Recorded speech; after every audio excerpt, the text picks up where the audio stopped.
Hey guys, how's it going? Today we've got another cool horn to look at. Now, this one is something kind of special. This is probably the oldest and one of the most rare Leslie S5Ts that I've owned to date.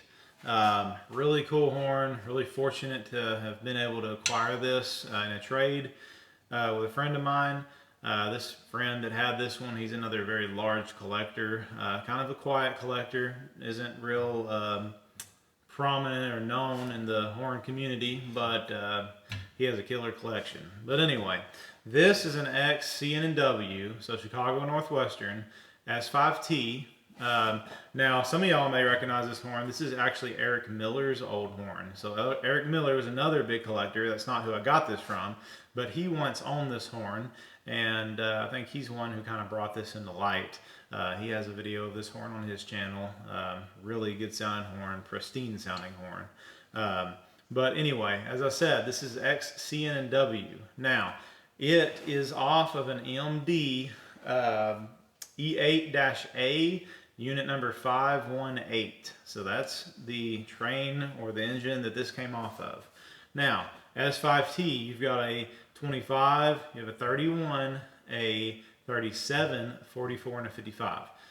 The 31 and 25, those are two-piece welded bells. Turn it sideways. So the early two-piece welded bells. Now these are very early.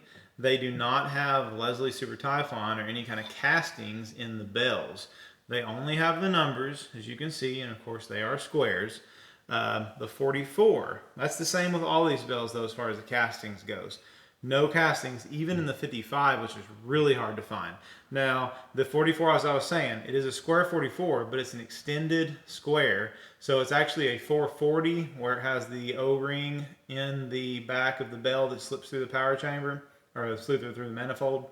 So they ground off the 0 in the 440 to make this a 44 bell. So this is a very early 53, maybe even a late 52 bell. So right after those 3-digit bells exited. With the 55, completely unmarked. It doesn't have 55 cast on it, nothing. It's completely bare. And then that's also the case, well, with the 37. 37 is on the bell, but no Leslie Super Typhon. So really cool. This is a completely original horn, so I would imagine these heads are probably Swedish make. I won't know that though because the horn's paint sealed, so not going to take this one apart. But anyway, it has a really nice tag on it. So all Eric wrecked, all original. I mean, it's a great horn. So just really happy to have it. Fortunate to have it in the collection. So anyway, y'all enjoy this, guys. This is a ex C&NW Leslie S5T.